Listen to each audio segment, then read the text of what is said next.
দেখো সব গাড়িগুলো এখানে পর পর পর পর পার্ক করা আছে। তুমি কি আবার ভিডিও না ফটো? আমার পিছনে বিশাল বড় একটা ড্রেন, কী সব করছে এখানে ভগবান জানে।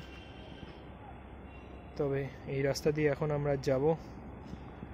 এই দিকটা অন্ধকার, আকাশে কিন্তু ভালোই মেঘ করেছে, অলরেডি বৃষ্টি পড়তে শুরু করে দিয়েছে। একটা সাইকেল চলে গেল।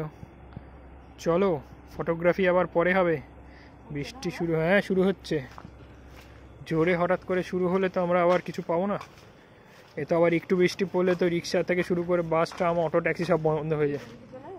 হ্যাঁ হ্যাঁ, দেখো রাস্তায় কি সুন্দর কাজ করা, দেখেছো? না তুলে নাও, তুলে নাও, কোনো অসুবিধা নেই। ভালো ঠান্ডা হয়ে গেছে, ঝড়টা হয়েছে না, ঝড়ে ভালো ঠান্ডা হয়ে গেছে।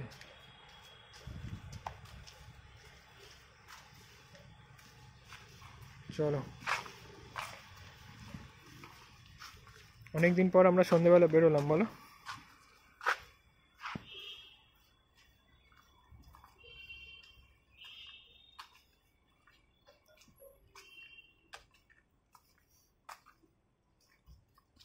স্ট্রিট ল্যাম্পগুলো বেশ কিছু একটা বলতে চাইছে মনে হয় সব সময় এই সন্ধ্যাবেলা এইসব রাস্তা দিয়ে হাঁটার সময়। এই এরিয়াটায় এইরকমই। বাবা, রাস্তায় এত ডিজাইন এইখানে লিখেছি, এখানে পিপিআরসিএ, পিপিআরসিএ তার মানে কি? কোনো মিনিং আছে, কোড মিনিং আছে। Code language. হ্যাঁ,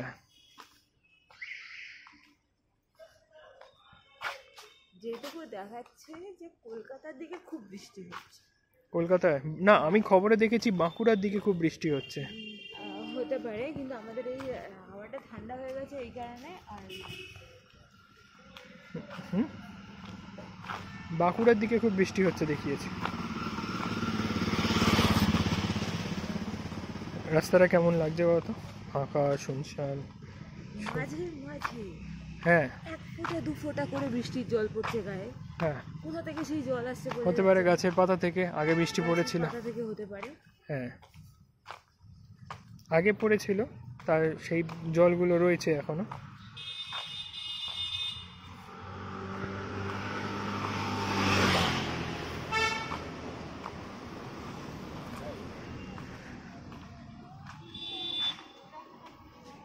ওপারে একটা কাবাবের দোকান আছে, দুর্দান্ত কাবাব করে এরা, নাম পোড়ামুখ।